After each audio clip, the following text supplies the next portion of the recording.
Tak tahan lagi dengan kelakuan suami yang selalu selingkuh dan merendahkan keluargaku. Aku memutuskan mengambil alih aset 500 miliar miliknya, bukan untuk balas dendam, tapi untuk martabatku. Sekarang, aku pergi tanpa jejak, meninggalkan penyesalan dan membangun hidupku sendiri. Sebelum mulai ceritanya, komen dulu kalian dari kota atau negara mana. Aku pengen tahu. Jangan lupa like, subscribe, dan aktifkan lonceng, supaya channel ini makin berkembang. Ruang tamu rumah itu masih dipenuhi aroma kopi mahal dan parfum tamu-tamu yang baru saja pergi. Kayla berdiri di dekat jendela besar, punggungnya tegak, wajahnya tenang. Terlalu tenang untuk seseorang yang baru saja dipermalukan di hadapan orang-orang penting. Senyum yang tadi ia pakai sebagai istri tuan rumah belum sepenuhnya runtuh, tapi dadanya terasa sesak, seperti ada sesuatu yang tertinggal dan mengeras di sana. Ia masih bisa mendengar suara Arman, jelas dan tanpa ragu, saat menyela pembicaraan bisnisnya tadi. "Maaf kalau suasananya kurang berkelas," kata suaminya sambil tertawa ringan. "Kami memang bukan dari keluarga yang terbiasa dengan jamuan seperti ini." Kalimat itu diucapkan sambil melirik ke arah Bu Ratna yang sedang menuang teh dengan tangan sedikit gemetar. Para tamu ikut tertawa, canggung, lalu segera mengalihkan pandangan. Tidak ada yang membela. Tidak ada yang merasa perlu. Kayla tidak mengatakan apa-apa saat itu. Ia hanya menahan napas dan memastikan wajahnya tetap utuh. Ia tahu, satu reaksi saja bisa dianggap sebagai ketidakpantasan. Ia adalah istri Arman, posisi yang selalu menuntut ketenangan, kesopanan, dan pengertian, bahkan ketika harga diri sendiri digerus pelan-pelan. Sekarang, setelah rumah kembali sunyi, kalimat itu terasa lebih keras daripada saat pertama kali diucapkan. Bu Ratna masih duduk di kursi yang sama, punggungnya sedikit membungkuk. Cangkir teh di depannya sudah dingin. Ia tidak menangis, tidak juga mengeluh. Diamnya bukan karena tidak merasa apa-apa, melainkan karena sudah terlalu sering merasa dan tidak pernah dianggap penting. Ketika Kayla melangkah mendekat, ibunya hanya tersenyum kecil, senyum yang lebih mirip upaya menenangkan anak daripada ekspresi hati sendiri.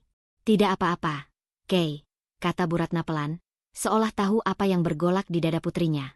"Ibu sudah biasa." Kalimat itu justru menusuk lebih dalam.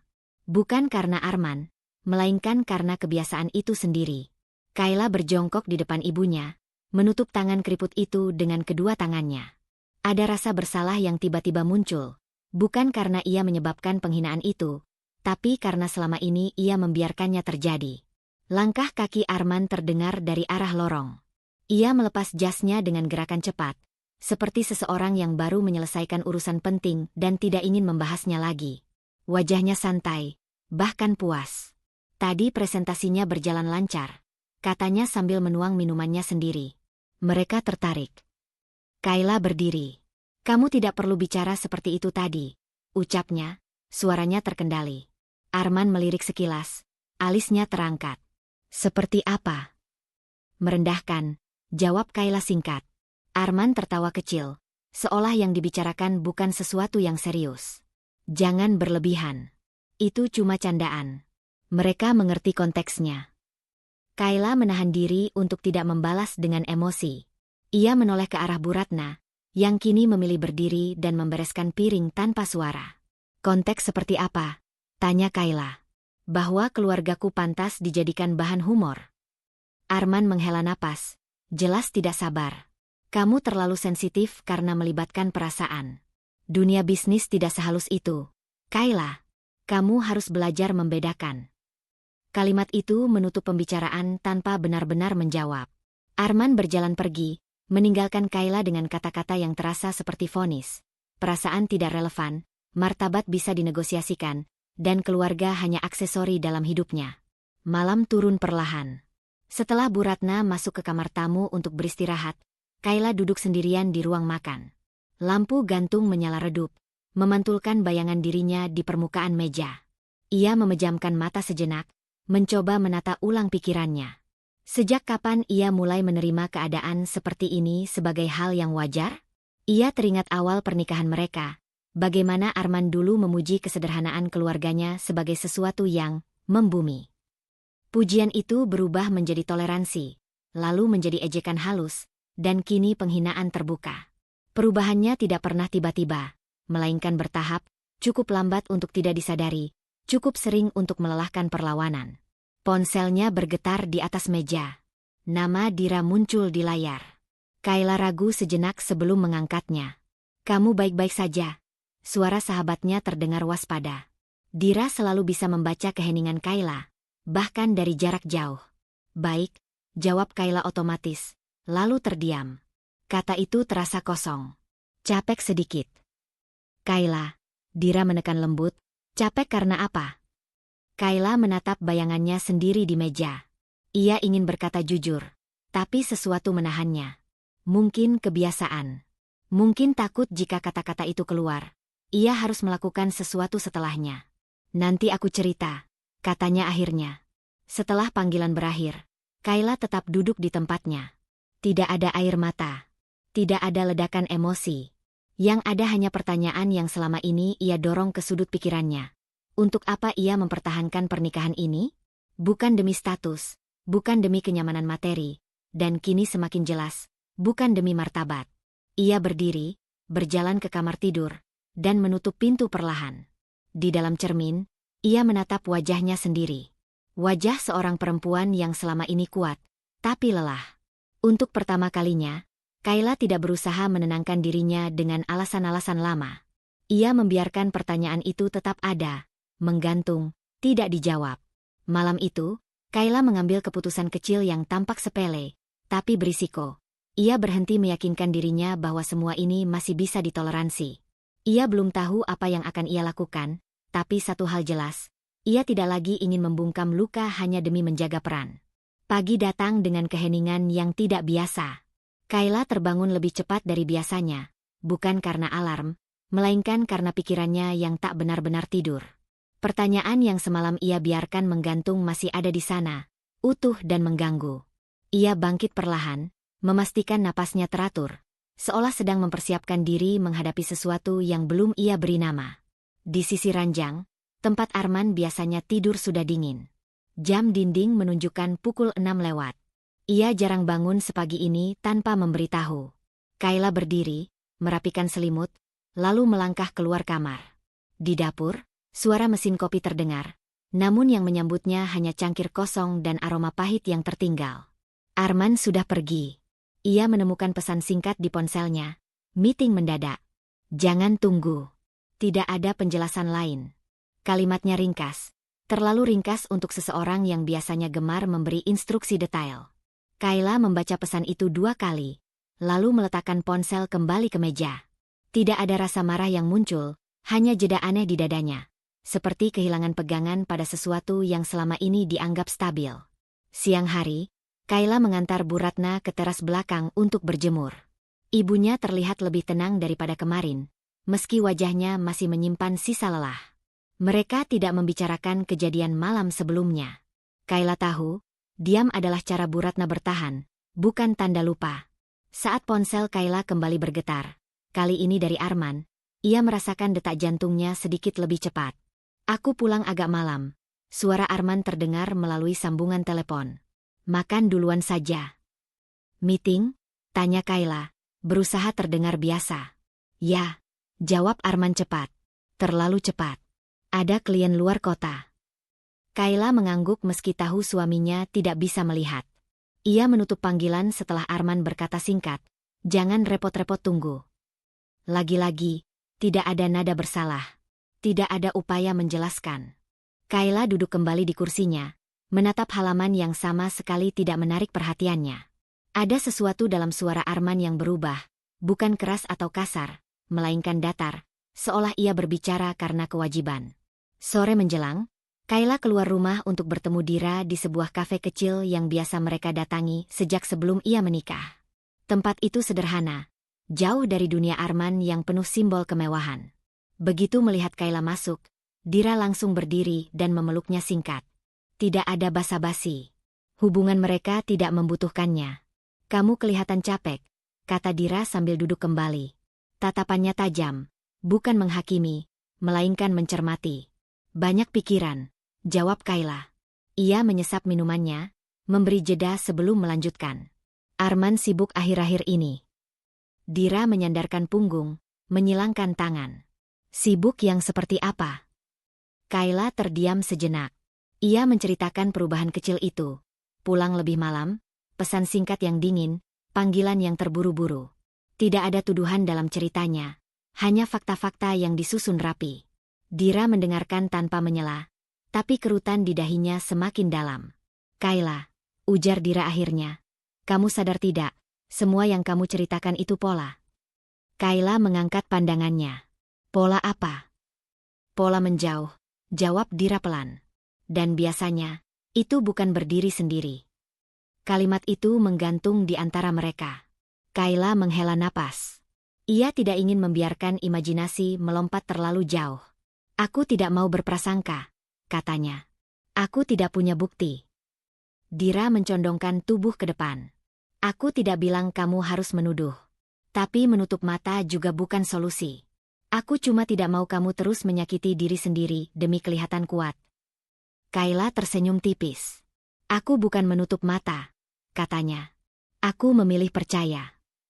Kenapa? Tanya Dira, langsung, tanpa lapisan. Pertanyaan itu membuat Kayla terdiam lebih lama. Jawaban yang muncul bukan tentang cinta yang menggebu atau ketergantungan. Karena kalau aku meragukan tanpa dasar, aku yang terlihat rendah, ucapnya akhirnya. Martabat itu penting bagiku. Dan aku tidak mau menjatuhkan diriku sendiri dengan kecurigaan yang belum tentu benar. Dira menghela napas, jelas tidak sepenuhnya setuju, tapi ia tidak memaksa.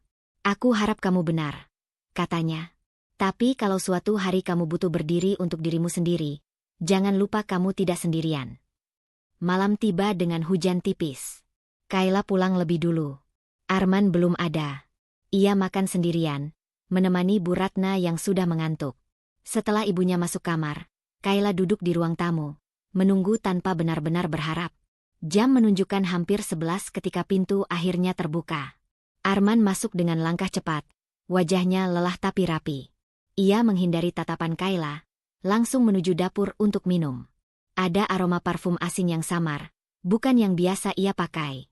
Kayla berdiri, dadanya mengeras. Ia hampir bertanya, hampir menuntut penjelasan. Tapi ia mengingat percakapannya dengan Dira, tentang martabat, tentang tidak menjatuhkan diri sendiri. Kamu makan? Tanya Kayla akhirnya. Arman menggeleng. Sudah. Tidak ada percakapan lanjutan. Arman masuk kamar mandi, meninggalkan Kayla dengan dugaan yang belum berani ia akui. Ia berdiri di tempatnya, menimbang antara dorongan untuk mencari tahu dan keputusan untuk tetap percaya. Malam itu, Kayla memilih diam, bukan karena tidak merasa ada yang salah, melainkan karena ia sedang mempertaruhkan harga diri pada satu keyakinan terakhir. Pagi itu, Kayla bangun dengan tubuh yang terasa ringan namun kosong. Bukan karena tidurnya nyenyak, melainkan karena semalam ia memilih tidak berpikir lebih jauh. Keputusan untuk diam masih menggantung di benaknya, seperti kaca tipis yang bisa retak kapan saja. Arman sudah berangkat lebih dulu lagi, meninggalkan sisi ranjang yang rapi dan dingin. Tidak ada pesan. Tidak ada penjelasan tambahan. Hanya rutinitas baru yang mulai terasa asing. Kayla mengantar Bu Ratna ke ruang tengah, memastikan obat paginya diminum. Ibunya tampak lebih baik hari ini, meski sorot matanya tetap menyimpan kelelahan yang tidak diucapkan. Arman tidak sarapan? Tanya Bu Ratna pelan. Sudah pergi, jawab Kayla singkat. Ia tidak ingin menambah beban ibunya dengan cerita yang belum tentu utuh. Menjelang siang, Kayla memutuskan keluar rumah untuk bertemu rekan lama yang kebetulan berada di kota. Ia memilih sebuah restoran hotel, tempat netral, cukup ramai untuk tidak memancing gosip, cukup tenang untuk berbincang. Ia datang tepat waktu, duduk dengan punggung tegak, mencoba kembali pada peran yang selama ini ia kuasai, istri pengusaha yang tenang dan pantas. Ia baru saja membuka menu ketika seorang perempuan berhenti di samping mejanya. Kayla. Suara itu ringan, nyaris ceria. Kayla menoleh. Perempuan itu berdiri dengan percaya diri, berpakaian rapi dengan selera mahal yang tidak berlebihan. Senyumnya tipis, mata tajamnya menyapu Kayla seolah sedang menilai sesuatu yang sudah ia ketahui nilainya. Kamu, istri Arman, kan? Lanjutnya tanpa menunggu jawaban. Kayla berdiri sopan. Iya. Maaf, kita pernah bertemu. Perempuan itu terkekeh kecil. Belum secara langsung. Aku Maya. Tidak ada jabatan yang disebut, tidak ada alasan kehadiran. Namun cara Maya menyebut nama Arman, terlalu akrab untuk orang asing, cukup untuk membuat dada Kayla mengeras. Maya mengulurkan tangan, dan Kayla menyambutnya dengan gestur yang sama-sama terukur. Aku sering dengar cerita tentangmu, kata Maya sambil duduk di kursi seberang tanpa diminta. Arman banyak cerita. Kalimat itu jatuh pelan, namun tepat sasaran. Kayla merasakan perubahan halus dalam dirinya. Bukan panik, bukan marah, melainkan kewaspadaan yang dingin. Oh ya? Tanyanya. Maya mengangguk. Iya. Katanya kamu perempuan yang sangat sabar. Senyumnya melebar sedikit. Itu kualitas yang langka. Nada itu terdengar seperti pujian, namun menyisakan rasa lain yang tidak menyenangkan. Kayla menarik napas perlahan. Sepertinya kita tidak punya janji, katanya tenang. Aku sedang menunggu seseorang. Tidak lama, balas Maya santai. Aku cuma ingin menyapa. Lagi pula, kita pasti akan sering bertemu. Ia melirik arlojinya. Arman biasanya kesini siang-siang, kan? Tidak ada kata yang secara eksplisit mengakui apapun. Tapi setiap suku kata terasa seperti dorongan kecil ke tepi jurang. Kayla menjaga wajahnya tetap datar. Aku tidak mengatur jadwal Arman, jawabnya. Maya tertawa kecil, seolah itu jawaban yang menghibur. Tentu saja. Ia berdiri, merapikan tasnya. Senang bertemu denganmu, Kayla. Kamu, sesuai bayanganku. Ia pergi begitu saja, meninggalkan Kayla dengan meja yang tiba-tiba terasa sempit. Rekan yang ia tunggu belum datang, tapi Kayla sudah kehilangan selera untuk duduk lebih lama. Ia membayar minumannya dan keluar. Langkahnya stabil meski pikirannya mulai berputar. Di rumah, Kayla menunggu Arman dengan perasaan yang tidak lagi bisa ia definisikan sebagai ragu. Ini bukan kecurigaan tanpa arah. Ini pengalaman yang baru saja terjadi, nyata dan tak terbantahkan. Saat Arman akhirnya pulang sore hari, Kayla sedang duduk di ruang keluarga, ponsel di tangannya, namun pandangannya kosong. Kita perlu bicara, kata Kayla ketika Arman hendak lewat. Arman berhenti, menoleh sekilas. Tentang apa? Maya, jawab Kayla. Alis Arman terangkat. Siapa? Kayla menatapnya lurus. Perempuan yang merasa cukup dekat denganmu sampai berani menyapaku dan menyebut namamu berkali-kali. Arman tertawa pendek, menggeleng. Kamu terlalu sensitif. Banyak orang kenal aku. Dia duduk di hadapanku, kata Kayla. Suaranya tetap rendah. Dia tahu kebiasaanmu.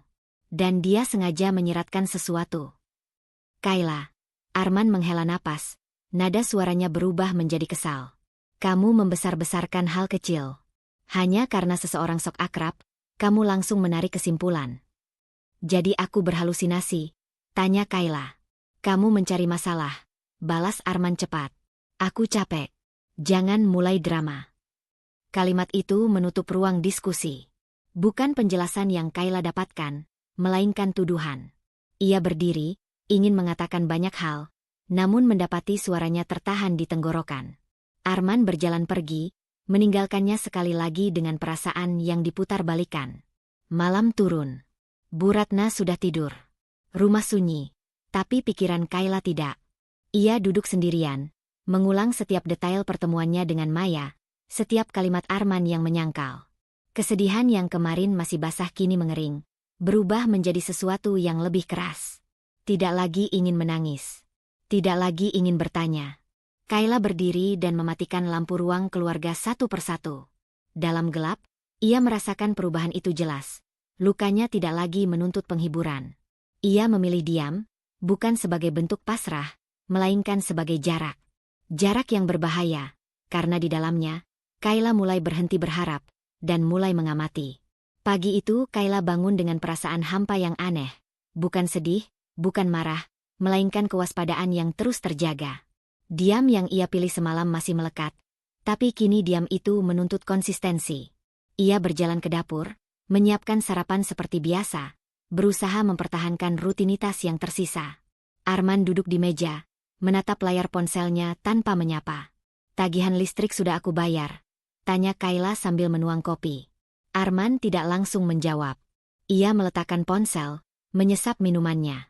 Mulai bulan ini, Urusan pembayaran biar aku saja yang atur, katanya datar.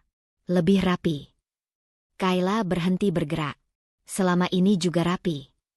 Sekarang aku mau lebih terkontrol, balas Arman. Kamu tidak perlu repot. Kalimat itu terdengar seperti kebaikan, tapi nadanya mengandung penutupan. Kayla mengangguk perlahan. Akun rumah tangga, tanyanya hati-hati. Arman menatapnya singkat. Aku ganti password. Biar satu pintu. Tidak ada diskusi. Tidak ada penjelasan. Keputusan itu sudah diambil, dan Kayla hanya diberitahu. Ia merasakan sesuatu mengendur di dalam dadanya. Bukan karena kehilangan akses semata, melainkan karena kehilangan kepercayaan yang selama ini dianggap wajar. Ia kembali bergerak, menyelesaikan sarapan dalam diam. Arman berangkat tanpa menoleh. Siang harinya, Kayla mendapati Bu Ratna terbaring di kamar. Wajahnya pucat. Ibunya mengeluh pusing sejak pagi. Napasnya pendek. Kayla panik, membantu memapah ibunya ke kursi, lalu memeriksa suhu tubuhnya. Tangannya gemetar saat menyadari betapa rapuh sosok yang selama ini ia lindungi dengan caranya sendiri. Ibu tidak apa-apa. Bu Ratna berusaha tersenyum. Cuma capek. Kayla tahu itu bukan sekadar capek.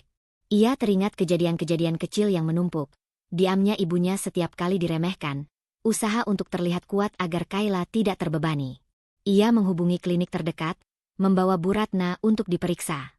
Di ruang tunggu yang dingin, Kayla duduk menatap lantai, rasa bersalah merambat perlahan. Ia merasa gagal, sebagai anak, sebagai pelindung, sebagai perempuan yang membiarkan tekanan itu terus berlangsung.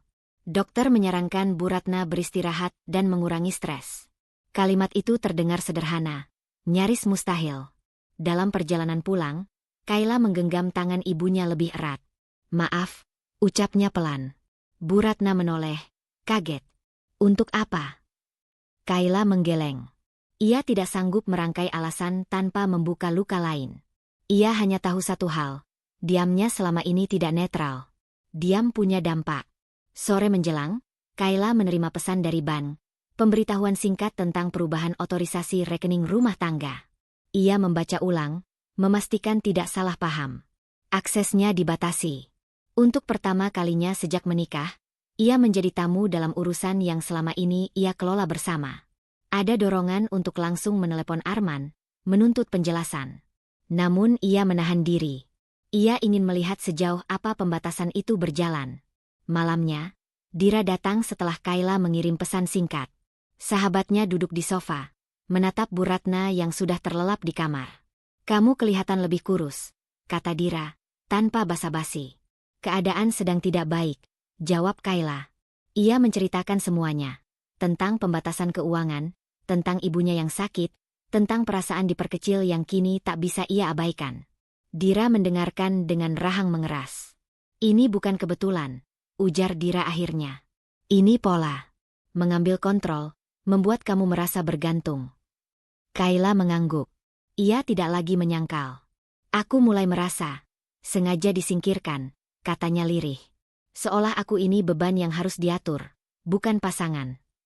Dira menatapnya serius. Dan kamu mau terus membiarkan itu? Pertanyaan itu menusuk, tapi Kayla tidak menjawab langsung. Ia menatap pintu kamar, memikirkan Bu Ratna. Aku tidak bisa gegabah, katanya. Setiap langkahku berdampak ke ibu. Justru itu, balas Dira lembut. Kamu harus mulai tahu posisi kamu sebenarnya. Setelah Dira pulang, Kayla duduk sendirian di meja makan. Ia membuka laci, mengeluarkan map berisi dokumen lama, rekening, catatan rumah tangga, salinan kontrak yang dulu pernah ia simpan rapi. Ia menyadari betapa selama ini ia mempercayakan segalanya pada Arman, bukan karena tidak mampu, tapi karena memilih percaya. Malam itu, Kayla mengambil keputusan kecil yang terasa berisiko. Ia mulai menyusun ulang arsip-arsip keuangan yang masih ia miliki, menyimpannya terpisah. Ia belum melawan. Ia belum bertanya. Tapi untuk pertama kalinya, Kayla tidak lagi menyerahkan kendali sepenuhnya. Diamnya kini berubah arah, bukan ke dalam, melainkan ke depan, menuju sesuatu yang belum ia beri nama. Pagi itu, Kayla bangun dengan perasaan yang berbeda dari hari-hari sebelumnya. Bukan lagi kewaspadaan dingin, melainkan kesadaran yang mulai terstruktur. Map dokumen yang semalam ia rapikan masih tergeletak di sudut meja kerja kecilnya, tertata rapi dan tersembunyi. Ia tidak menyentuhnya lagi sejak malam tadi, seolah memberi jarak agar keputusan yang ia ambil tetap rasional, bukan reaksi sesaat. Bu Ratna masih beristirahat di kamar. Kayla menyiapkan sarapan dengan hati-hati, memastikan rumah tetap berjalan normal. Ia tidak ingin Arman mencium perubahan apapun. Diamnya kini bukan sekadar bertahan, melainkan strategi yang belum sepenuhnya ia pahami. Menjelang siang, ponsel Kayla bergetar. Sebuah pesan masuk dari nomor tak dikenal. Bu Kayla? Ini Riko. Mas Arman minta saya antar dokumen ke rumah. Katanya beliau sedang rapat seharian. Kayla membaca nama itu pelan dalam hati. Riko, orang kepercayaan Arman di perusahaan. Selama ini ia hanya mengenalnya sebagai sosok yang sering datang bersama Arman. Selalu sigap, selalu tahu kapan harus bicara dan kapan harus menyingkir. Ia ragu sejenak, lalu membalas singkat agar Riko datang sore nanti, saat Bu Ratna sedang tidur siang. Ketika Riko tiba, sikapnya sopan dan sedikit tergesa. Ia mengenakan kemeja rapi, membawa tas dokumen berwarna hitam. Maaf mengganggu, Bu, katanya sambil menunduk hormat. Nada suaranya menunjukkan posisi jelas. Ia bekerja untuk Arman, bukan untuk Kayla. Tidak apa-apa, jawab Kayla tenang. Arman tidak di rumah. Iya, beliau bilang titipkan saja, ujar Riko. Ia meletakkan tas di meja ruang kerja, lalu membuka resletingnya. Ini berkas yang perlu ditandatangani. Biasanya Mas Arman yang jelaskan, tapi karena beliau buru-buru. Riko terhenti sejenak saat membuka map pertama. Alisnya berkerut tipis. Ia terlihat ragu, lalu melirik Kayla, seolah baru menyadari sesuatu yang terlewat. Oh, gumamnya pelan. Ibu juga perlu tahu. Kayla menangkap perubahan nada itu. Tahu apa? Tanyanya, tidak menekan, tidak terburu. Riko menarik napas. Struktur kepemilikan ini, sebagian aset perusahaan memang atas nama ibu. Ia menunjuk halaman tertentu, jarinya berhenti di satu kolom. Ini prosedur lama, sejak awal ekspansi. Untuk efisiensi. Kayla mendekat, matanya menyusuri baris-baris angka dan istilah hukum yang tidak asing baginya. Ia pernah melihat format seperti ini, tapi tidak pernah benar-benar diberi penjelasan. Dan di sana, tercetak jelas, namanya. Bukan satu kali. Bukan kebetulan. Kenapa namaku di sini? Tanyanya pelan. Riko tampak sedikit canggung. Waktu itu, Mas Arman bilang, demi keamanan. Kalau satu pintu saja, risikonya besar. Jadi beberapa entitas atas nama ibu sebagai pasangan sah. Ia berhenti, lalu menambahkan cepat, itu sah secara hukum. Kayla mengangguk. Ia tidak menunjukkan apapun. Namun di dalam dirinya, sesuatu bergerak. Selama ini ia merasa diperkecil, dikunci dari urusan keuangan rumah tangga. Namun di balik itu, ada struktur yang justru menempatkannya di posisi yang tidak ia sadari. Bukan korban total. Bukan tanpa pijakan. Riko melanjutkan penjelasan, kali ini lebih teknis, tentang pembagian saham, tentang anak perusahaan, tentang aset yang tidak sepenuhnya berada di bawah satu nama. Ia tidak bermaksud membuka rahasia. Justru karena menganggap Kayla tidak berkepentingan, ia bicara lebih longgar. Dan disitulah celah itu terbuka. Kalau ada perubahan direksi atau restrukturisasi, kata Riko sambil menutup map, tanda tangan ibu tetap diperlukan. Kayla menatap halaman terakhir sebelum map itu ditutup sepenuhnya. Kalau aku tidak menandatangani, tanyanya ringan. Riko terdiam sesaat. Prosesnya tertahan. Hanya 2 kata. Tapi dampaknya terasa nyata. Riko segera menyadari dirinya bicara terlalu jauh. Ia berdiri, merapikan tasnya. Maaf, Bu. Saya kira ibu sudah tahu. Terima kasih sudah mengantar, kata Kayla. Nada suaranya sopan, netral.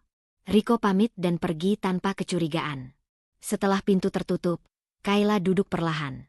Jantungnya berdetak lebih cepat, bukan karena takut, melainkan karena kesadaran baru yang mulai terbentuk. Selama ini ia menanggung penderitaan seolah tidak ada pilihan lain. Kini, untuk pertama kalinya, ia melihat peta, belum lengkap, tapi cukup untuk menunjukkan bahwa ia tidak berdiri di ruang kosong. Sore itu, Dira menelepon. Kamu kedengaran beda, katanya setelah Kayla menjawab. Aku baru tahu sesuatu, balas Kayla. Ia menceritakan pertemuannya dengan Rico secara garis besar, tanpa emosi berlebihan. Dira terdiam lama di ujung sana. Kayla, ujar Dira akhirnya, ini penting. Tapi kamu harus hati-hati. Jangan sampai ketahuan dulu. Aku tahu, jawab Kayla. Aku belum akan melakukan apa-apa. Itu tidak sepenuhnya benar. Setelah panggilan berakhir, Kayla membuka kembali map arsip lamanya. Ia mencocokkan nama-nama entitas, tanggal, dan istilah yang tadi disebut Rico. Potongan-potongan itu mulai menyatu. Tidak lengkap, tapi cukup untuk membuatnya berhenti melihat dirinya semata sebagai pihak yang ditekan. Malam itu, saat Arman pulang, Kayla bersikap seperti biasa. Ia tidak menyinggung dokumen, tidak bertanya tentang Rico. Namun ketika Arman meminta sebuah berkas untuk ditandatangani keesokan hari, Kayla menjawab dengan tenang, besok aku lihat dulu. Kalimat sederhana itu membuat Arman menoleh. Hanya sepersekian detik, tapi cukup bagi Kayla untuk menyadari satu hal. Untuk pertama kalinya, ia tidak merasa kecil saat berkata tidak langsung menuruti. Saat lampu kamar dipadamkan, Kayla berbaring dengan mata terbuka. Peluang itu masih samar dan berbahaya, tapi nyata. Dan malam itu, Kayla mengambil keputusan kecil yang berisiko. Ia menyimpan salinan dokumen yang memuat namanya, bukan untuk melawan. Belum, melainkan untuk memastikan bahwa kali ini, ia tahu di mana ia berdiri. Kayla bangun dengan kesadaran yang belum pernah ia rasakan sebelumnya. Ia tidak lagi menunggu keadaan membaik. Salinan dokumen yang ia sembunyikan di laci terkunci masih ada di sana, rapi dan tak tersentuh sejak malam sebelumnya. Ia tidak berniat membukanya pagi ini. Keputusannya bukan tentang bertindak cepat, melainkan tentang menjaga ketenangan agar pikirannya tetap jernih. Arman sudah bersiap pergi ketika Kayla keluar kamar. Ia berdiri di depan cermin, membetulkan dasinya. Wajahnya datar seperti rutinitas yang tidak perlu dipertanyakan. Aku ada makan malam bisnis malam ini, katanya tanpa menoleh. Jangan tunggu. Kayla mengangguk. Ibu masih kurang enak badan, ujarnya singkat. Arman berhenti sejenak, lalu menghela napas seperti orang yang dibebani hal sepele. Pastikan saja dia minum obatnya. Jangan libatkan aku dengan hal-hal kecil. Kalimat itu jatuh begitu saja, tanpa niat melukai. Tapi justru karena itulah dampaknya terasa lebih nyata. Kayla tidak membalas. Ia memperhatikan bagaimana Arman mengambil kunci mobil, memeriksa ponselnya, lalu pergi tanpa menoleh. Tidak ada lagi upaya menyembunyikan sikap meremehkan. Semuanya terbuka, terang, dan dianggap wajar. Siang harinya, Kayla menemani Bu Ratna duduk di ruang tengah. Ibunya tampak lebih tenang, meski tubuhnya masih lemah. Arman sibuk? Tanya Bu Ratna pelan. Seperti biasa, jawab Kayla. Ia tersenyum tipis, berusaha tidak memperlihatkan apapun. Namun di dalam dirinya, ada rasa bersalah yang kembali menguat. Ia bertanya-tanya berapa banyak tekanan yang harus ditanggung ibunya karena pilihannya sendiri. Karena ia memilih bertahan, memilih diam, memilih percaya terlalu lama. Sore itu, Dira datang. Ia tidak langsung duduk. Ia berdiri di dekat jendela, menatap keluar sebelum akhirnya menoleh ke arah Kayla. Aku tidak datang untuk menghibur, katanya. Aku datang untuk jujur. Kayla mengangguk. Ia sudah menduga. Mereka duduk berhadapan, tanpa minuman, tanpa pengantar. Kamu sudah tahu lebih banyak sekarang, lanjut Dira. Tentang posisi kamu. Tentang apa yang bisa kamu lakukan. Belum cukup, jawab Kayla. Dan belum waktunya. Dira mencondongkan tubuh. Kayla, sampai kapan kamu mau menunggu waktu yang sempurna? Masa depan kamu tidak akan menunggu. Kayla menatap sahabatnya. Aku tidak menunggu, katanya pelan. Aku menghitung. Dira terdiam, lalu menghela napas. Kamu masih berpikir bisa mempertahankan semuanya. Pernikahan, martabat, keluargamu, tanpa kehilangan apapun. Itu tidak realistis. Kamu mau aku memilih? Tanya Kayla. Aku mau kamu jujur, balas Dira. Kalau kamu terus diam, Arman akan semakin merasa berhak. Dan keluargamu akan terus jadi sasaran. Seolah memanggil kenyataan itu, ponsel Kayla bergetar. Pesan dari Arman masuk, singkat dan dingin. Besok ada makan siang dengan rekan bisnis. Ibumu tidak perlu ikut. Kurang pantas.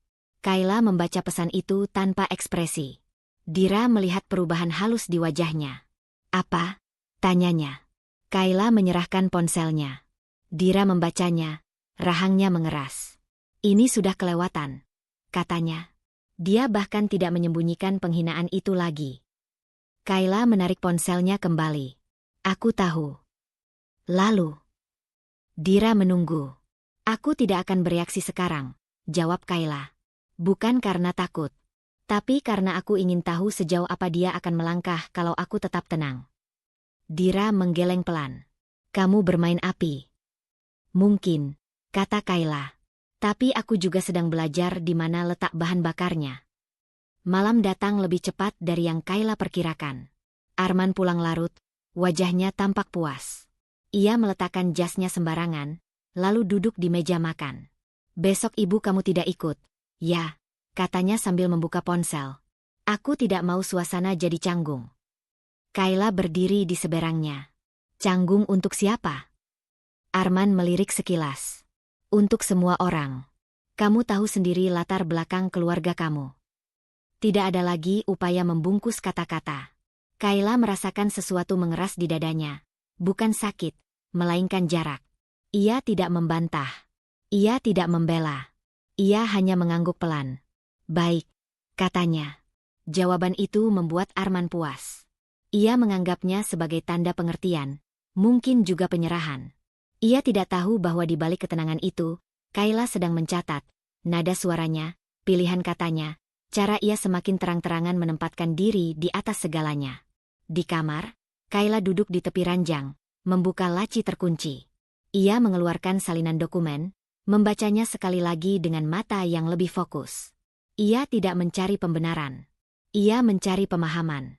Diamnya kini memiliki arah, mengamati, mengumpulkan, menilai. Malam itu, Kayla mengambil keputusan kecil yang berisiko namun sadar sepenuhnya. Ia mengirim pesan singkat kepada Dira berisi satu kalimat. Kalau suatu hari aku butuh tempat menyimpan sesuatu yang penting, aku boleh titip padamu. Ia tidak menjelaskan apapun. Ia hanya memastikan satu hal. Ketika waktunya tiba, ia tidak akan sendirian. Kayla bangun pagi itu dengan perasaan tertekan yang tidak lagi samar. Diam yang selama ini ia rawat dengan hati-hati kini terasa berat di dada, seolah menuntut ruang lebih besar. Ia menyiapkan sarapan dalam keheningan, memastikan Bu Ratna masih beristirahat dengan tenang. Ketika Arman turun dari lantai atas, wajahnya sudah tegang, rahang mengeras, langkahnya cepat, seperti seseorang yang membawa beban yang tidak ingin ia akui. Aku tidak sarapan, kata Arman singkat sambil mengambil kunci mobil. Kayla menoleh. Kamu belum makan apapun sejak semalam. Bukan urusanmu, balasnya, nada suaranya lebih keras dari biasanya. Kalimat itu menandai sesuatu.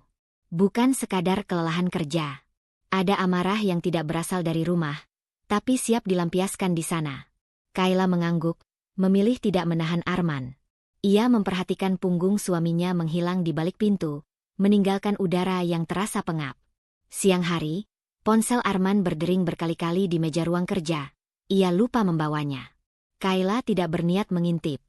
Namun getaran yang terus berulang membuatnya menoleh.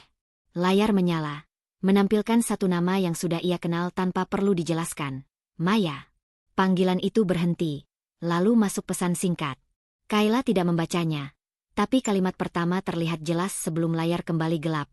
Aku capek menunggu. Jantung Kayla berdetak lebih cepat. Bukan karena cemburu, melainkan karena kepastian. Ini bukan lagi dugaan. Ini tekanan nyata yang mulai merembes ke dalam rumah tangganya.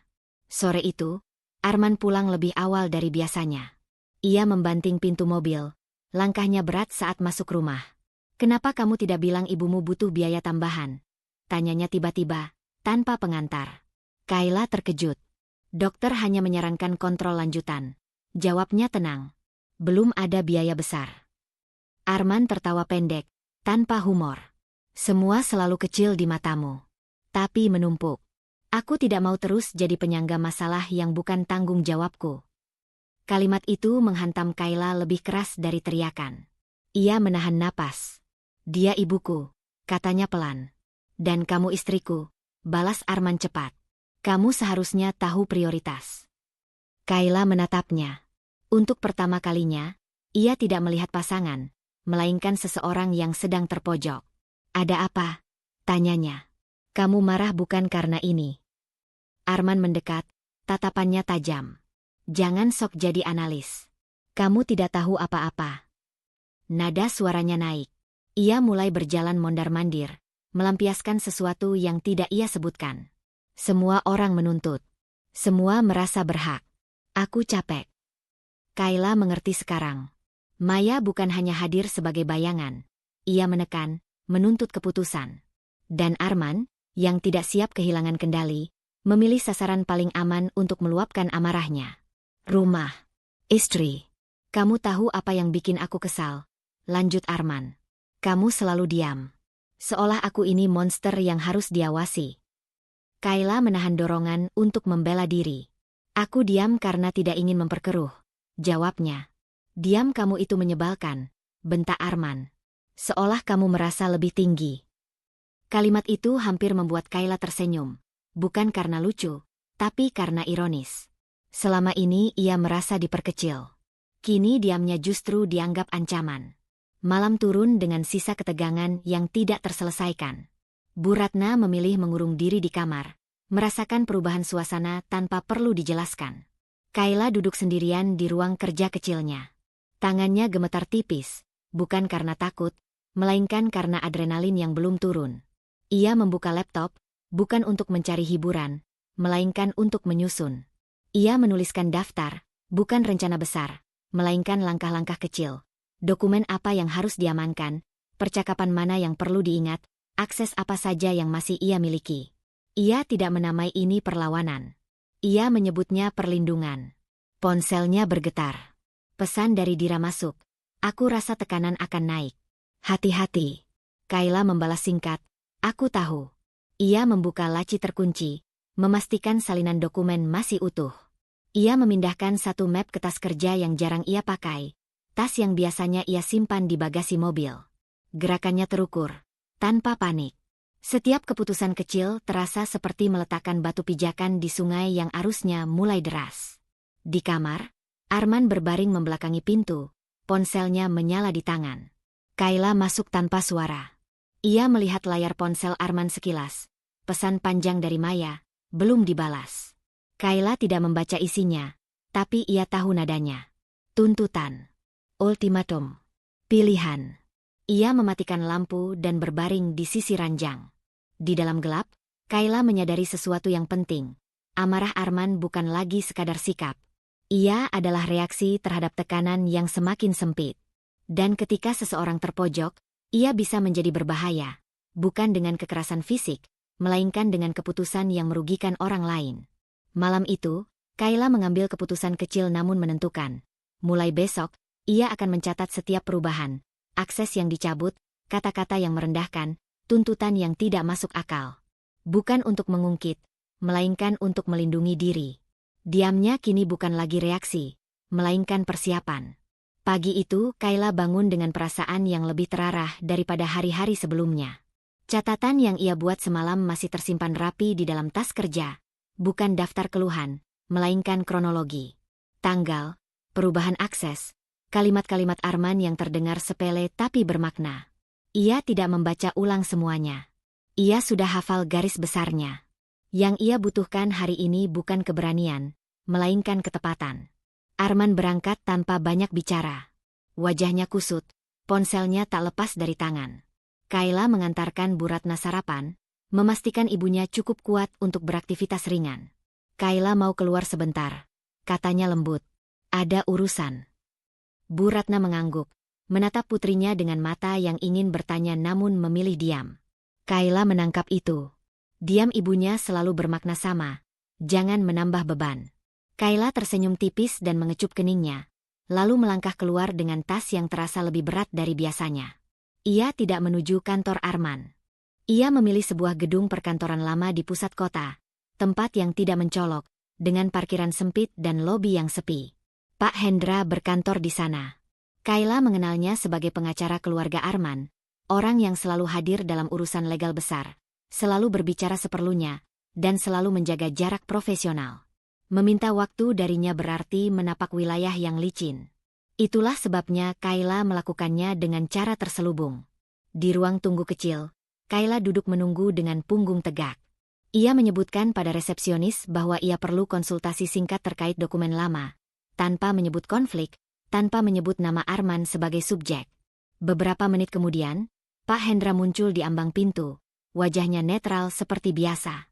"Silakan, Bu Kayla," katanya. Tidak ada kehangatan, tapi juga tidak ada penolakan. Di dalam ruangannya, Kayla duduk berhadapan dengan meja kayu besar yang penuh berkas. Ia mengeluarkan map tipis, salinan yang ia simpan, dan meletakkannya tanpa kata. Pak Hendra membuka map itu, membaca cepat, lalu menatap Kayla. "Ini aset perusahaan," ujarnya. "Dan ini," jarinya berhenti pada satu halaman, "atas nama Ibu." "Sejauh apa hak saya?" tanya Kayla langsung. Suaranya tenang, tidak bergetar. Pak Hendra menyandarkan punggung. "Sebagai pasangan sah, dan sebagai pihak yang tercantum, hak Ibu tidak kecil. Bahkan lebih besar dari yang biasanya disadari oleh klien." Kayla menahan napas. Lebih besar dari yang disadari Arman. Pak Hendra terdiam sejenak. Banyak pengusaha menganggap nama pasangan hanya formalitas. Padahal secara hukum, itu bukan simbol. Itu kendali. Kata itu, kendali, beresonansi di kepala Kayla. Selama ini, ketakutan membuatnya merasa tak berdaya. Kini, ketakutan itu mulai menemukan bentuk lain, kewaspadaan yang tajam. "Apa risikonya jika saya tidak langsung menandatangani sesuatu?" tanya Kayla. "Proses bisa tertahan," jawab Pak Hendra. "Dan itu sah. Tidak bisa dipaksakan." "Kalau ada perubahan struktur," lanjut Kayla. Pak Hendra menatapnya lebih lama. "Tergantung perubahan apa. Tapi selama nama Ibu ada di sana, persetujuan Ibu diperlukan. Tidak ada nasihat moral. Tidak ada dorongan untuk bertindak." Pak Hendra menjaga posisinya sebagai profesional, netral, berhati-hati, dan sadar betul bahwa percakapan ini berada di wilayah abu-abu. Kayla menghargai itu. Ia tidak datang untuk mencari pembenaran, melainkan peta. "Apakah Arman tahu sejauh ini?" tanya Kayla. Pak Hendra menutup map. Biasanya, klien tidak mendalami detail yang dianggap aman. Kayla mengangguk. Ia berdiri, merapikan tasnya. "Terima kasih," katanya singkat. Tidak ada janji lanjutan. Tidak ada kesepakatan tersirat. Namun ketika ia melangkah keluar ruangan itu, langkahnya terasa lebih mantap. Di parkiran, Kayla duduk di dalam mobil tanpa menyalakan mesin. Ia menatap kemudi, merasakan perubahan yang nyata. Ketakutan yang selama ini membuatnya mengecil kini menyempit, terkumpul, dan berubah fungsi. Bukan lagi kabut yang membutakan, melainkan tanda peringatan yang jelas. Ia tidak merasa berkuasa. Ia merasa tahu. Ponselnya bergetar. Pesan dari Arman masuk. "Riko bilang kamu ambil dokumen kemarin. Jangan macam-macam." Kalimat itu dingin, mengandung peringatan. Kayla membaca sekali, lalu mengunci layar. Tidak ada balasan. Diamnya kali ini bukan sekadar mengamati, melainkan mengukur respons. Ia ingin tahu seberapa cepat Arman merasa terancam.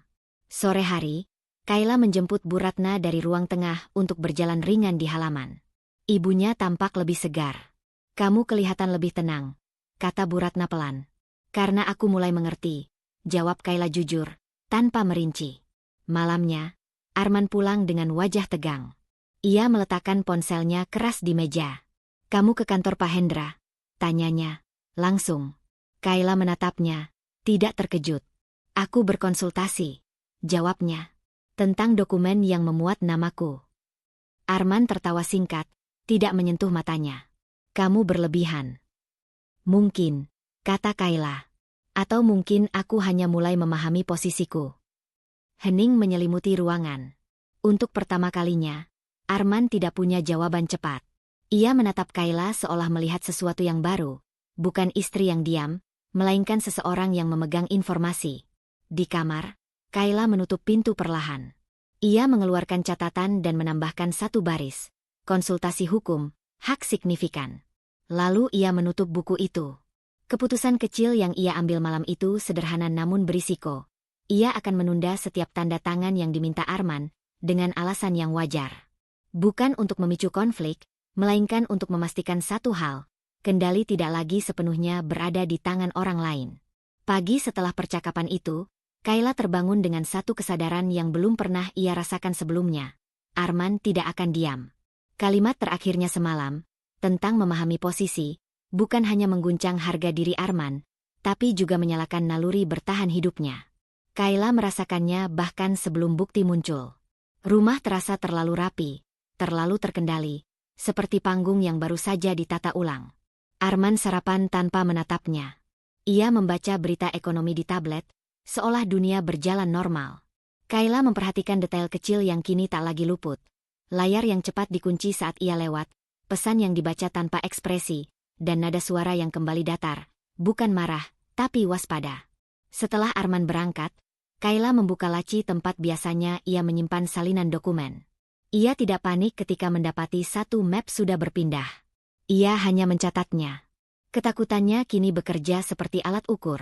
Tidak bereaksi berlebihan, tapi menandai perubahan. Siang hari, Rico datang ke rumah. Alasannya sederhana, mengantar berkas lama yang tak sengaja tertinggal. Rico selalu menggunakan alasan yang terdengar kebetulan, dan Kayla tahu itu. Ia mempersilakan Rico masuk, menyuguhkan teh, bersikap seperti biasanya. Namun di balik kesopanan itu, Kayla membaca kegelisahan di bahu Rico yang tegang, di tatapan yang terlalu sering beralih ke tasnya. Ada yang berubah akhir-akhir ini, kata Rico. Akhirnya. Di rumah, maksud saya. Kayla mengaduk tehnya pelan. Perubahan apa? Rico tersenyum tipis, senyum orang yang mencoba menguji batas. Ibu jadi sering bertanya soal hal-hal teknis. Dokumen, struktur. Biasanya ibu mempercayakan. Kata itu, mempercayakan, terdengar seperti pujian, sekaligus peringatan. Kayla mengangkat pandangannya. Aku masih percaya, katanya. Tapi percaya tidak sama dengan buta. Rico terdiam. Untuk sesaat, topeng profesionalnya retak. Ia bukan orang bodoh. Ia bekerja cukup lama dengan Arman untuk tahu bahwa perubahan sikap Kayla bukan kebetulan. Terlalu banyak tahu bisa berbahaya. Ujarnya, setengah bercanda, setengah serius. Berbahaya bagi siapa? Tanya Kayla. Rico tidak menjawab. Ia berdiri tak lama kemudian, berpamitan dengan alasan rapat. Ketika pintu tertutup, Kayla menghela napas pelan. Percakapan itu mengubah sesuatu dalam dirinya. Kesadaran bahwa pengetahuannya kini terlihat. Dan sesuatu yang terlihat bisa ditantang. Sore itu, Kayla menerima pesan singkat dari Pak Hendra. Tidak panjang, tidak eksplisit. Ada perubahan akta. Tidak memerlukan tanda tangan Anda. Namun berdampak. Tidak ada detail. Tidak ada saran. Tapi cukup untuk membuat Kayla tahu. Arman bergerak. Ia duduk di sofa, ponsel di tangan, jantung berdetak lebih cepat. Bukan karena takut, melainkan karena adrenalin. Arman memindahkan sebagian aset tanpa sepengetahuannya. Secara hukum mungkin sah, celah yang ia temukan sebelum Kayla menutupnya. Kayla merasakan tarikan halus di dalam dirinya. Dorongan untuk segera bertindak, untuk menantang, untuk menghentikan. Namun ia menahannya. Setiap langkah tergesa akan memberinya kepuasan sesaat, tapi melemahkan posisi jangka panjang. Malam tiba bersama Arman yang pulang lebih larut dari biasanya. Ia tampak lelah, tapi ada ketegangan baru di rahangnya. Mereka makan malam dalam diam. Bu Ratna sudah tidur lebih dulu, meninggalkan ruang makan yang sunyi. Kamu kemana hari ini? Tanya Arman tiba-tiba, nada suaranya terdengar ringan. Di rumah, jawab Kayla jujur. Rico sempat mampir. Alis Arman bergerak sedikit. Ngapain? Ngobrol. Kata Kayla. Seperti biasa. Arman mengangguk, tapi matanya menyelidik. Kamu tidak perlu ikut campur urusan perusahaan, katanya kemudian. Itu bukan duniamu. Kayla meletakkan sendoknya. Namaku ada di sana. Itu formalitas. Potong Arman cepat. Kayla menatapnya. Lama. Formalitas yang bisa menahan proses, katanya pelan. Hening kembali jatuh, lebih berat dari sebelumnya. Arman bangkit, meninggalkan meja tanpa kata. Pintu kamar ditutup sedikit lebih keras dari perlu. Kayla tetap duduk, merasakan getaran halus di tangannya. Ia tidak menang. ia juga tidak kalah. Yang terjadi adalah tarik-menarik kekuasaan pertama. Senyap, tapi nyata. Di kamar, Kayla membuka catatannya. Ia menambahkan 1 poin lagi, perubahan akta tanpa persetujuan. Celah hukum. Ia tahu setiap catatan adalah potongan puzzle, dan puzzle itu mulai membentuk gambar yang tidak bisa lagi diabaikan. Sebelum tidur, Kayla mengambil keputusan kecil yang berisiko. Ia memindahkan salinan dokumen penting ke tempat yang tidak diketahui siapapun di rumah itu. Bukan untuk menyerang, melainkan untuk berjaga. Saat lampu dipadamkan, Kayla menatap langit-langit, menyadari satu hal dengan jelas. Permainan telah dimulai, dan tidak ada lagi ruang untuk ketidaksengajaan. Malam itu, Kayla tidak langsung tidur. Keputusan kecil yang ia ambil sebelumnya, menyembunyikan salinan dokumen, masih berdengung di kepalanya. Ia sadar satu hal. Sejak titik itu, ia tidak lagi sekadar bertahan. Ia mulai mengumpulkan. Dan mengumpulkan berarti bersiap menghadapi kebenaran, seburuk apapun bentuknya. Pagi datang dengan hujan tipis. Kayla duduk di meja kecil dekat jendela. Laptop terbuka, ponsel di sampingnya. Ia tidak terburu-buru. Setiap langkah ia lakukan dengan ritme yang tenang, hampir dingin. Pesan-pesan lama Arman yang dulu ia abaikan kini dibaca ulang, satu persatu. Janji yang dibatalkan mendadak. Alasan rapat yang berulang. Nama-nama yang dulu terasa asing, kini mulai membentuk pola. Satu nama muncul terlalu sering, Maya. Kayla tidak langsung bereaksi. Ia hanya mencatat waktu, tempat, dan kebohongan kecil yang menyertainya. Dari sana, benang merah muncul dengan sendirinya. Bukti pertama bukan foto atau rekaman, melainkan transaksi, tiket, reservasi hotel, biaya makan malam yang dibukukan sebagai jamuan klien. Semua rapi, terlalu rapi, seperti seseorang yang yakin tak akan pernah diperiksa oleh orang yang dianggap tidak berhak bertanya. Siang hari, Pak Hendra menelepon. Suaranya tetap tenang, profesional, seolah percakapan mereka hanya rutinitas biasa. Namun setiap kalimatnya membawa bobot. Ada beberapa alur dana yang dialihkan melalui perusahaan afiliasi, katanya. Secara hukum, sah. Secara etika, ambigu. Namaku terlibat, tanya Kayla. Sebagian, jawab Pak Hendra jujur. Tapi tanpa persetujuan aktif. Kalimat itu menancap lebih dalam dari yang Kayla duga. Tanpa persetujuan aktif. Ia ada di sana, di atas kertas, tapi tidak pernah benar-benar dihitung.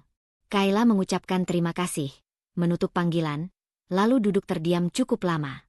Bukan karena kaget, melainkan karena sebuah kepastian akhirnya terbentuk. Selama ini ia tidak diperlakukan setara. Bukan sebagai pasangan, bukan sebagai rekan, bahkan bukan sebagai manusia yang pantas diberi pilihan. Sore itu, Dira datang.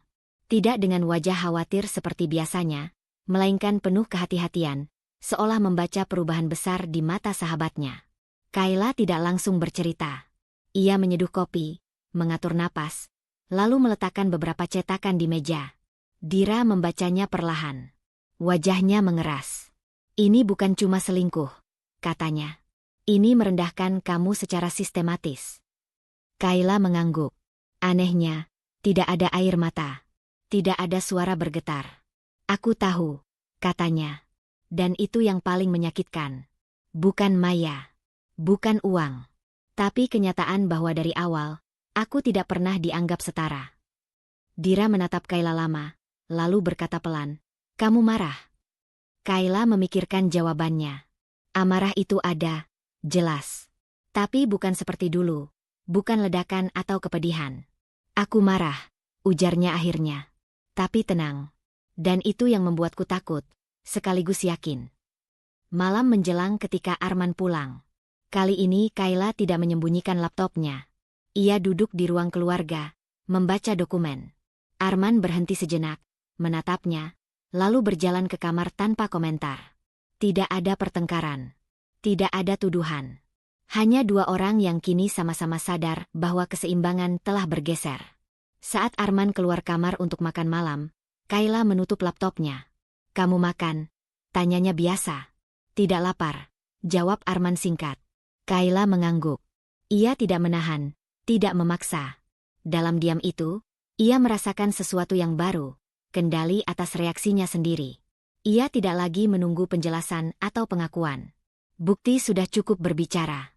Malam semakin larut. Kayla kembali ke meja kecilnya, membuka folder terakhir, yang berisi rangkuman bukti, rapi dan sistematis. Ia menyimpannya di tempat aman, lalu menutup semuanya. Keputusan berikutnya muncul, kecil tapi berisiko. Ia akan berhenti berpura-pura tidak tahu. Bukan dengan konfrontasi, melainkan dengan persiapan. Saat lampu dipadamkan, Kayla berbaring dengan mata terbuka. Amarahnya tidak menghangatkan dada, tapi menenangkan pikiran. Ia tahu jalan di depannya tidak mudah.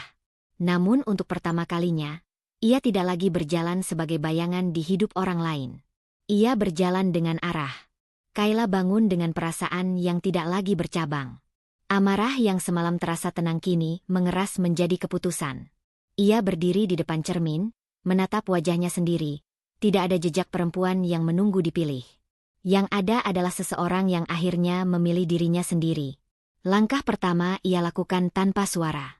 Kayla menghubungi Pak Hendra bukan dari rumah, melainkan dari mobil, di parkiran yang sepi. Ia tidak ingin dinding rumah itu menjadi saksi lebih banyak rahasia. Ada satu jalur yang bisa saya tempuh, kata Kayla begitu panggilan tersambung. Nada suaranya datar, tidak memohon, tidak menantang. Sah secara hukum, tapi tidak akan terlihat sebagai serangan. Di ujung sana, Pak Hendra terdiam cukup lama. Ia sudah menduga percakapan ini akan datang sejak bukti-bukti mulai terkumpul. Ibu paham konsekuensinya? Tanyanya akhirnya. Aku paham risikonya, jawab Kayla. Dan aku paham hakku. Kalimat terakhir itu menggantung di udara. Pak Hendra menarik napas. Sebagian aset ditempatkan atas nama ibu dengan skema perlindungan keluarga. Jalur itu dibuat untuk mengamankan, bukan untuk diaktifkan sepihak. Namun bisa diaktifkan, potong Kayla tenang. Bisa, akui Pak Hendra. Jika ada dasar ketidakadilan perlakuan dan potensi penyalahgunaan wewenang. Kayla menutup mata sejenak. Dasar itu bukan sekadar dokumen baginya. Itu adalah rangkuman tahun-tahun di mana suaranya diabaikan. Aku tidak meminta Bapak melanggar hukum, katanya. Aku hanya meminta Bapak menjalankan kewajiban profesional. Kata kewajiban terdengar berat. Pak Hendra tahu persis posisinya. Loyalitasnya pada Arman bukan sekadar hubungan kerja, tapi juga kepercayaan lama. Namun hukum tidak mengenal perasaan. Ia mengangguk, meski Kayla tak bisa melihatnya. Saya akan menyiapkan mekanismenya. Dengan sangat hati-hati. Setelah panggilan ditutup, Kayla tetap duduk di mobil beberapa menit. Tangannya sedikit bergetar. Bukan ragu, melainkan kesadaran bahwa langkah ini tak bisa ditarik kembali. Ia tidak sedang balas dendam. Ia sedang menegakkan batas yang terlambat ia pasang. Siang hari, Arman menelepon. Suaranya terdengar ringan, bahkan nyaris ramah. Malam ini ada makan malam dengan rekan bisnis. Kamu ikut? Kayla menatap kalender di ponselnya. Dulu, pertanyaan itu membuatnya merasa dipilih. Kini, terdengar seperti formalitas. Tidak, jawabnya. Aku ada urusan. Arman tertawa kecil. Sejak kapan kamu sibuk? Sejak aku tahu waktuku berharga, kata Kayla, tanpa nada menantang. Arman terdiam sesaat, lalu menutup telepon dengan alasan tergesa. Ia tidak curiga. Baginya, Kayla hanya sedang melewati fase yang ia yakini akan reda seperti sebelumnya. Sore itu, Kayla menemui Dira. Bukan untuk meminta pendapat, melainkan untuk memastikan satu hal. Ia tidak berjalan sendirian secara emosional. Dira mendengarkan tanpa menyela. Matanya tajam namun penuh keprihatinan. Kamu sadar, ini akan mengubah segalanya, kata Dira pelan. Aku tahu, jawab Kayla. Dan untuk pertama kalinya, perubahan itu tidak membuatku takut. Malam datang, dan rumah kembali menjadi panggung keheningan. Arman pulang larut, membawa sisa aroma parfum asing yang tak lagi Kayla identifikasi sebagai luka.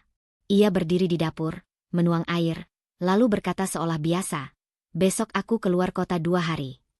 Kayla mengangguk. Hati-hati di jalan. Tidak ada pertanyaan. Tidak ada kecurigaan. Arman meliriknya sekilas, mungkin heran dengan ketenangan itu, tapi tidak cukup peduli untuk menggali. Ia tidak menyadari bahwa kepergiannya justru memberi Kayla ruang yang ia butuhkan.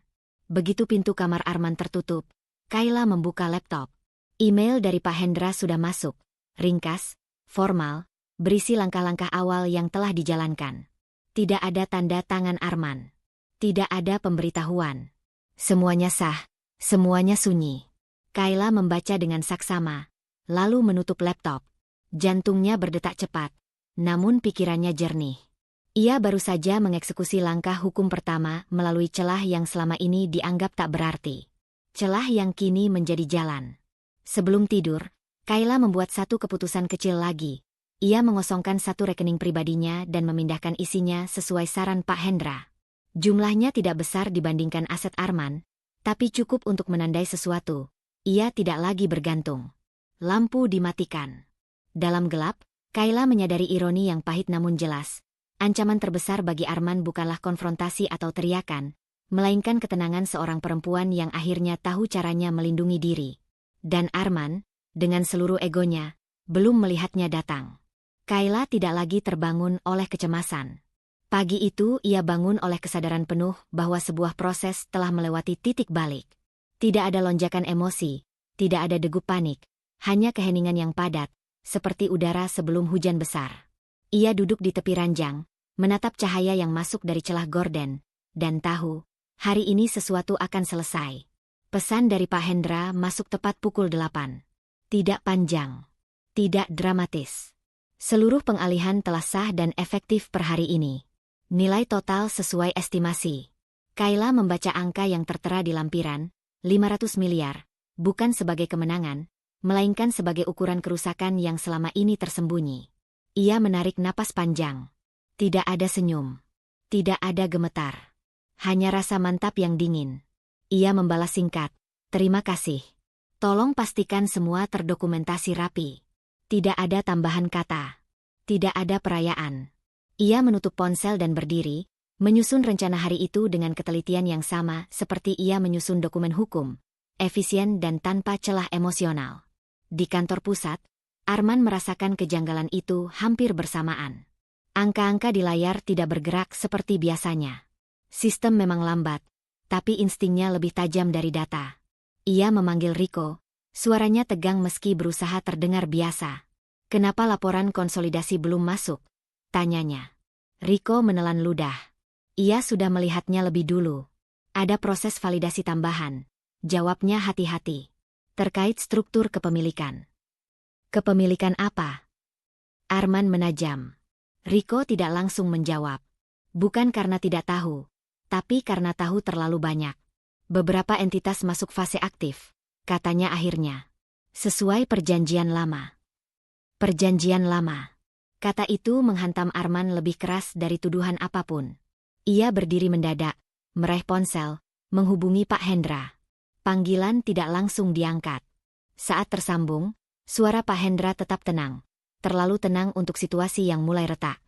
Ada pergeseran kendali, kata Arman tanpa basa-basi. Kenapa aku baru tahu sekarang? Karena secara hukum, prosesnya tidak memerlukan persetujuan lanjutan, jawab Pak Hendra. Dan sudah sah. Arman terdiam. Untuk pertama kalinya, ia tidak punya kalimat balasan yang siap. Kayla? Tanyanya pelan, seperti memastikan sesuatu yang tak ingin ia akui. Ya, jawab Pak Hendra. Satu kata. Cukup. Arman menutup panggilan dengan tangan gemetar. Ia mencium ancaman itu. Jelas, tajam, dan terlambat. Ia mencoba mengakses ulang, menghubungi pihak bank, mencari celah. Namun sistem bekerja seperti seharusnya. Semua yang terjadi legal. Semua yang terjadi rapi. Dan semua itu terjadi di luar kendalinya. Sementara itu, Kayla berada di rumah, melipat pakaian dengan gerakan tenang. Ia memilih barang-barang seperlunya, bukan karena terburu-buru, tapi karena tidak ingin membawa terlalu banyak masa lalu. Bu Ratna masih beristirahat di kamarnya. Kayla masuk pelan, menutup pintu, duduk di sisi ranjang. Ibu, katanya lembut. Aku mungkin akan pergi sebentar. Bu Ratna membuka mata, menatapnya lama. Tidak ada pertanyaan tentang kemana atau mengapa. Hanya satu kalimat yang keluar, suara lemah namun jernih. Jangan lagi mengecilkan dirimu demi siapapun. Kalimat itu menancap lebih dalam dari seluruh dokumen hukum. Kayla menggenggam tangan ibunya, mengangguk. Tidak ada janji berlebihan. Tidak ada drama perpisahan. Dira datang sore itu. Ia tidak terkejut melihat koper kecil di sudut ruangan. Kamu tenang, katanya, hampir tidak percaya.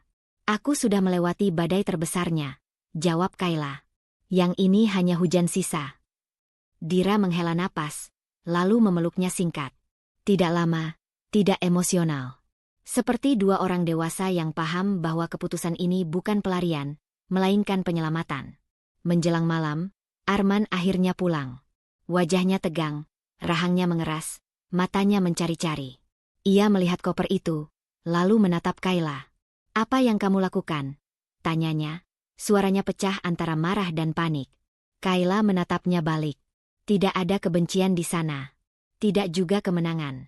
Menutup sesuatu yang seharusnya sudah lama selesai. Katanya. Kamu tidak bisa begitu saja. Arman mulai. Aku bisa, potong Kayla. Tenang. Dan sudah.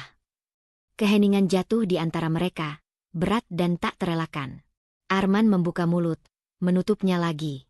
Untuk pertama kalinya, kata-kata tidak datang dengan mudah. Malam itu, Kayla tidak menoleh lagi saat menarik koper ke pintu. Ia berhenti sejenak, bukan untuk ragu, tapi untuk memastikan satu hal dalam dirinya tetap utuh. Tangannya di gagang pintu terasa mantap. Kepergiannya sudah siap, tanpa emosi berlebihan, tanpa teriakan. Namun di dadanya, ada tekanan baru yang muncul, bukan takut kehilangan, melainkan kesiapan menghadapi apapun yang akan datang setelah pintu itu tertutup. Pintu itu memang tertutup, tetapi belum terkunci sepenuhnya. Kayla masih berada di rumah, bukan karena ragu, melainkan karena ia tahu konfrontasi ini tidak bisa dihindari. Tekanan baru yang ia rasakan semalam kini mengambil bentuknya. Arman tidak akan membiarkannya pergi tanpa meluapkan rasa kepemilikan yang selama ini ia anggap wajar. Arman berdiri di ruang tengah dengan ponsel di tangan, jasnya masih menempel di tubuh, seperti zirah yang gagal melindunginya. Wajahnya tegang, mata merah oleh kurang tidur dan amarah yang tidak menemukan jalan keluar. Saat Kayla melangkah turun dari tangga, ia langsung berbalik. Kamu pikir kamu pintar?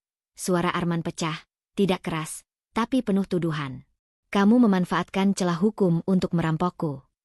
Kayla berhenti di anak tangga terakhir. Ia tidak duduk, tidak pula mendekat. Jarak itu disengaja. Aku tidak merampok, katanya tenang. Aku menggunakan hak. Hak. Arman tertawa pendek, getir. Semua yang kamu sentuh berasal dariku. Perusahaan itu milikku. Uang itu hasil kerjaku. Kayla menghela napas pelan. Di dalam dirinya, ada dorongan lama untuk menjelaskan, untuk membuktikan bahwa ia pantas. Dorongan itu kini ia kenali, dan ia biarkan lewat tanpa diikuti.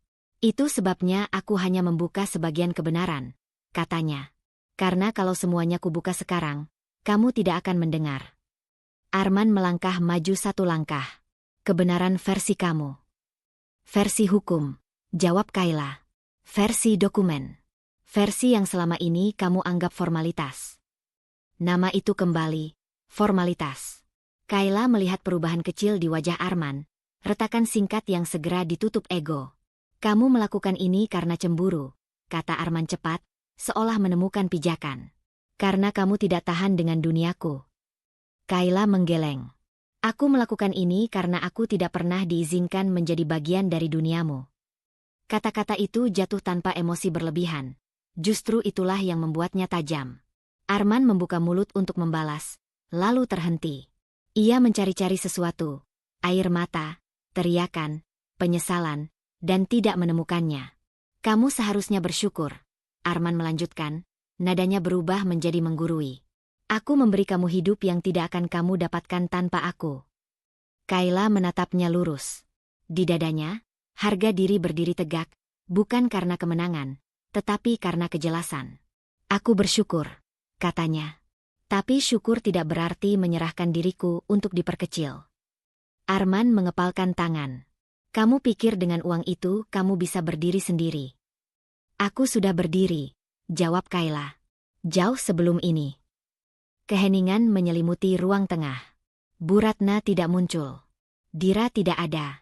Konfrontasi ini milik mereka berdua. Dan Kayla tahu setiap kata yang ia pilih akan menentukan arah berikutnya. Ia tidak membuka semua bukti. Tidak menyebut nama Maya. Tidak memaparkan rincian manipulasi keuangan. Itu bukan karena takut, melainkan karena strategi. Dan karena ia tidak ingin konfrontasi ini berubah menjadi arena saling melukai. Arman mengusap wajahnya kasar. "Kamu menghancurkanku," katanya pelan, hampir seperti keluhan. Kayla merasakan tarikan kecil di dadanya. Sisa empati yang masih manusiawi. Namun ia tidak membiarkannya mengambil alih. "Aku tidak menghancurkanmu," katanya. "Aku berhenti membiarkan diriku dihancurkan." Arman tertawa lagi, kali ini tanpa humor. "Kamu selalu pandai memutarbalikkan." "Tidak," Kayla menimpali. "Aku hanya berhenti menerima definisimu tentang diriku." Ia melangkah menuju pintu, mengambil koper kecil yang semalam diletakkan di sana. Tangannya tidak gemetar. "Aku tidak datang untuk meminta izin," katanya. "Aku datang untuk memastikan kamu tahu satu hal. Ini bukan perang. Ini penarikan diri." "Penarikan diri dengan 500 miliar. Arman menyindir. "Dengan martabat," jawab Kayla. "Uang itu hanya alat." Arman terdiam. Ia menatap Kayla seolah baru melihatnya benar-benar. Bukan sebagai istri yang bisa diatur, bukan sebagai bayangan yang setia, melainkan sebagai individu yang memilih. Kesadaran itu menyakitkan, dan ia menolaknya dengan refleks. "Kamu akan menyesal," katanya. Kayla mengangguk pelan. "Mungkin," katanya jujur.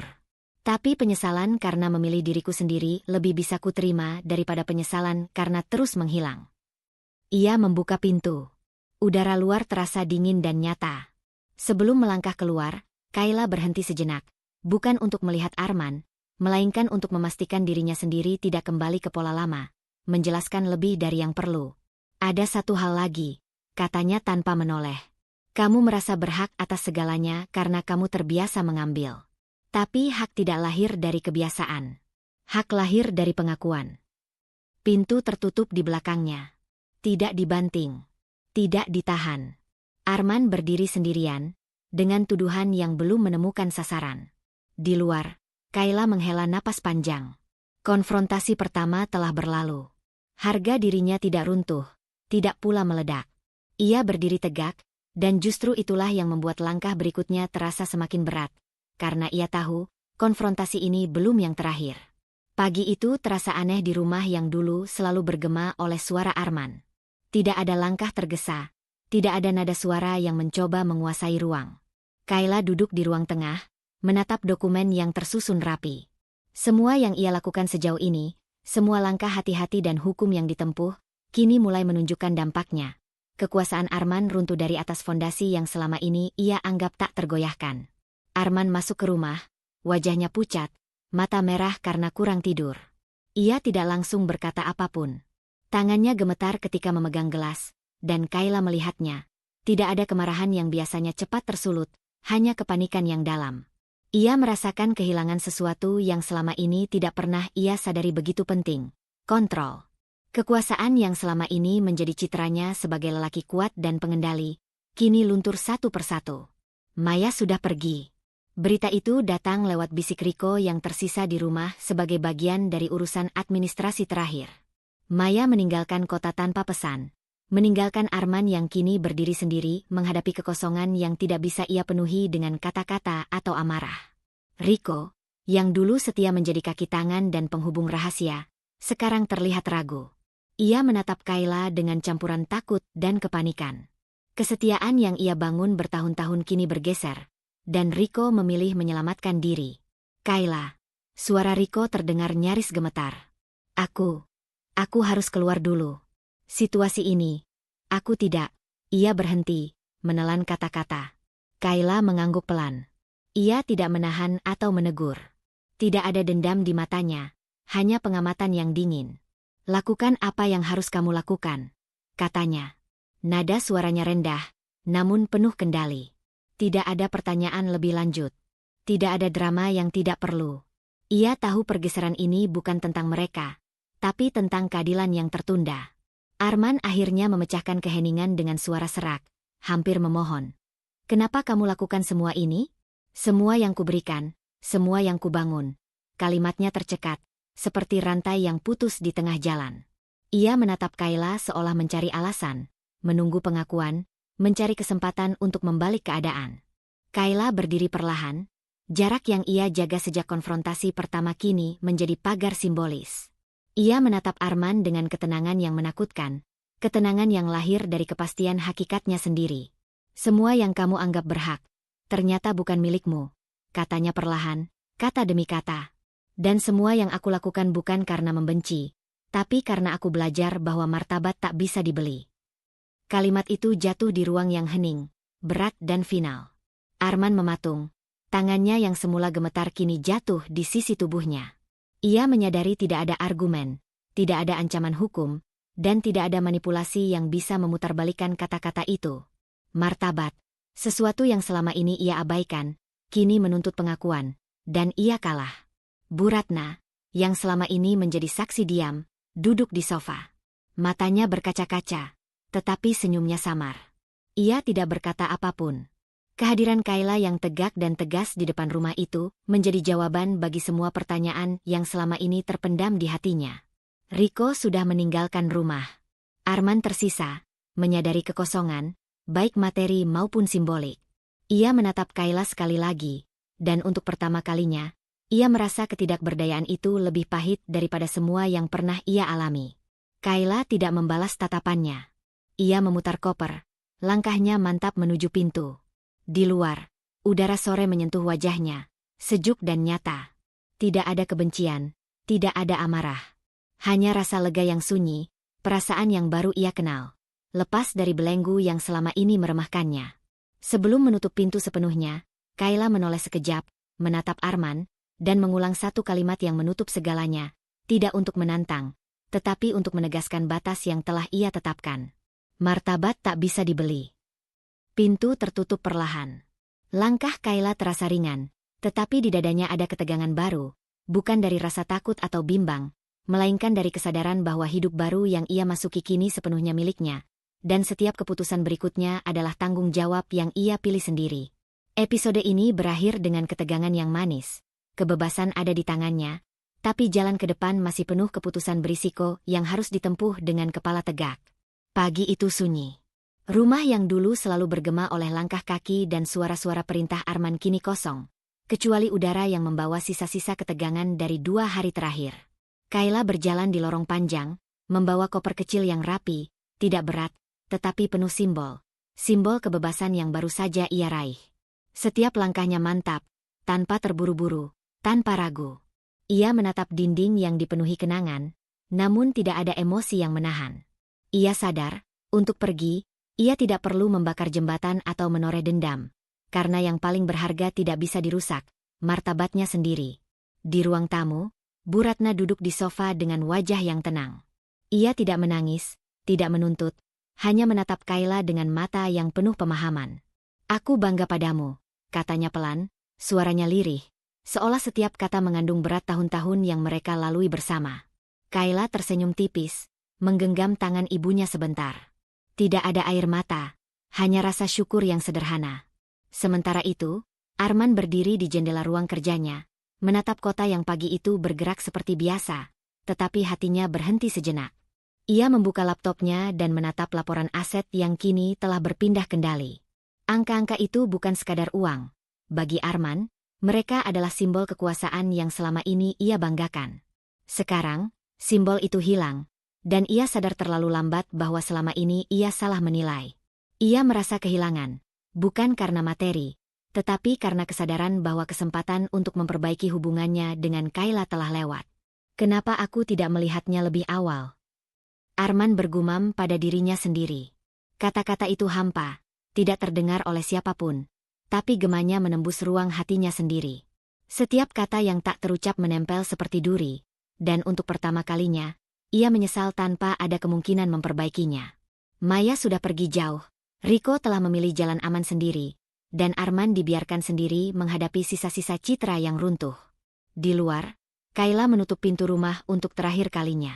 Udara pagi menyentuh wajahnya, sejuk, nyata, dan membawa aroma baru yang belum pernah ia hirup dalam beberapa tahun terakhir. Ia melangkah ke mobil, memutar kunci, dan menatap jalan yang membentang di depannya. Tidak ada rasa takut, hanya kesadaran bahwa langkah ini adalah miliknya, bukan langkah seorang korban, bukan langkah seorang perempuan yang menunggu izin atau pengakuan. Ia memilih dirinya sendiri, utuh, mandiri, dan bebas. Di perjalanan, Kayla menyalakan musik yang lama ia abaikan, bukan untuk melarikan diri, tapi untuk menegaskan kenyataan. Hidup baru dimulai dari keputusan yang sadar, bukan dari luka yang menahan. Ia melihat setiap gedung, setiap kendaraan, dan bahkan setiap orang yang melintas sebagai simbol kehidupan yang bergerak terus, tidak peduli masa lalu. Dan ia bagian dari arus itu, bukan penonton yang tersakiti. Malam menjelang ketika ia tiba di kota baru. Apartemen kecil yang ia pilih sendiri menyambutnya dengan kesunyian yang hangat. Tidak ada tumpukan dokumen lama, tidak ada bayangan Arman atau siapapun yang membatasi ruangnya. Kayla menaruh koper, membuka jendela, dan melihat langit malam yang luas. Bintang-bintang tampak begitu dekat, seolah dunia ini memang menunggu keberanian seseorang yang berani memilih dirinya sendiri. Ia tersenyum, kali ini tanpa beban, tanpa bayangan masa lalu yang menekan. Di sisi lain, Arman masih duduk di kursi kerjanya, menatap layar kosong. Ia menulis pesan panjang di ponsel, namun tidak dikirim. Semua kata-kata itu hanya untuk dirinya sendiri. Penyesalan yang datang terlambat menggantung di dadanya. Ia menyadari, harta dan kekuasaan tidak ada artinya jika ia kehilangan seseorang yang pantas dihargai. Semua ego dan pengakuan sosial yang dulu membentuk dunia kecilnya kini hampa. Ia menundukkan kepala, merasakan dingin yang tak bisa dihangatkan oleh uang, oleh status, atau oleh manipulasi yang selama ini ia gunakan. Di kamar baru Kayla, ia menyalakan lampu meja, membuka laptop, dan mulai menulis rencana hidupnya. Rencana yang bukan lagi tentang membalas, bukan tentang membuktikan, tapi tentang membangun. Membuat dirinya utuh, menemukan jalannya sendiri, dan menjaga martabat yang selama ini terabaikan. Ia menatap layar kosong, lalu tersenyum tipis. Tidak ada dendam, tidak ada kebencian. Hanya perasaan damai yang tegas. Ia bebas, dan kebebasan itu ia pilih sendiri. Malam itu, ia menutup jendela, mengambil buku catatan, dan menulis satu kalimat yang akan menjadi prinsip hidupnya ke depan. Aku memilih diriku sendiri, utuh dan bebas, karena hidup ini terlalu singkat untuk diperbudak oleh orang lain. Lampu dipadamkan, suara kota masih terdengar samar, dan Kayla menutup mata untuk pertama kalinya dalam bertahun-tahun dengan lega. Episode terakhir ini berakhir bukan dengan teriakan atau konflik yang belum selesai, tetapi dengan kebebasan yang diraih melalui keberanian, perhitungan, dan kesadaran diri, sebuah penutup yang bermakna bagi perempuan yang akhirnya menemukan dirinya sendiri. Setelah mengikuti perjalanan Kayla, ada satu pesan yang ingin saya bagikan kepada kalian semua. Harga diri dan martabat tidak bisa dibeli, dipinjam, atau dipaksakan. Selalu pilih untuk menjaga diri sendiri, bahkan ketika dunia di sekeliling tampak menekan. Keberanian untuk menetapkan batas dan memilih diri sendiri adalah kekuatan sejati. Terima kasih telah mengikuti kisah ini hingga akhir. Semoga perjalanan Kayla menginspirasi kalian untuk berdiri tegak, menghadapi konflik dengan kepala dingin, dan menemukan keberanian untuk membentuk hidup sesuai pilihan kalian sendiri. Salam hangat dan peluk penuh semangat. Berikut kalimat hoax 3 baris berdasarkan judul cerita. Tak tahan lagi dengan kelakuan suami yang selalu selingkuh dan merendahkan keluargaku. Aku memutuskan mengambil alih aset 500 miliar miliknya, bukan untuk balas dendam, tapi untuk martabatku. Sekarang, aku pergi tanpa jejak, meninggalkan penyesalan dan membangun hidupku sendiri.